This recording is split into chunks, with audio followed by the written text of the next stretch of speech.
Hi అండి అందరికీ. నా పేరు రవికుమార్, రియల్ ఎస్టేట్ అడ్వైజర్. ప్రతి ఒక్కరికి చిన్న విషయం, మీ దగ్గర డబ్బు ఉండి ఇన్వెస్ట్మెంట్ చేయాలనే ఆలోచన ఉంటే అది ఎక్కడనో కాదు, భూమి మీద ఇన్వెస్ట్మెంట్ చేయండి.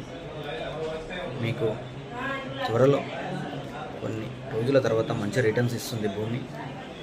అదేవిధంగా మనకు చూసుకున్నట్లయితే 2 days బ్యాక్ మన కేబిహెచ్బిలో 2,98,000 పర్ గజం పోయింది. అంటే చూడండి, మార్కెట్ లేదు అంటారు. మార్కెట్ లేనిది 2,98,000 ఎట్లా పోతుంది? చూసి ఆలోచించండి. మీరు భూమి మీద ఇన్వెస్ట్మెంట్ చేస్తే మీకు ఇప్పుడు కాకపోయినా కొన్ని రోజుల తర్వాత మంచి రిటర్న్స్ ఇస్తుంది. మన దగ్గర ఆల్ హైవేస్కు మంచి ఓపెన్ ప్లాట్లు ఉన్నాయి. మీరు మీ బడ్జెట్ ఎంత ఉంటే అంత చెప్పండి. మేము ఆ బడ్జెట్లో మంచి లొకేషన్లో, ప్రీమియం లొకేషన్లో మంచి ప్లాట్లు చూపిస్తాం. Thank you.